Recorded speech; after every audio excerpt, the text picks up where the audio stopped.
اللہ اور اس کے بندوں کا رشتہ بڑا گہرا ہے۔ ایک حدیث قدسی میں فرمایا گیا،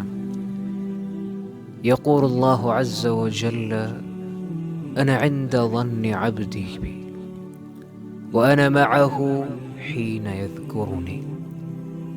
فإن ذكرني في نفسه ذكرته في نفسي وإن ذكرني في ملأ ذكرته في ملأ خير منه۔ اللہ عز و جل ارشاد فرماتا ہے، میں اپنے بندے کے ساتھ ویسا ہی معاملہ کرتا ہوں جیسا وہ مجھ سے گمان رکھتا ہے، اور جب وہ میرا ذکر کرتا ہے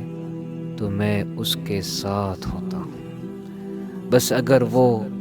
اپنے دل میں مجھے یاد کرتا ہے، اگر وہ مجھے اپنے دل میں یاد کرتا ہے تو میں بھی اسی طرح اس کو اپنے دل میں یاد کرتا ہوں، اور اگر وہ کسی مجمع میں، کسی محفل میں میرا ذکر کرتا ہے تو میں اس سے بہتر مجمع میں، اس سے بہتر محفل میں اس کا تذکرہ کرتا ہوں۔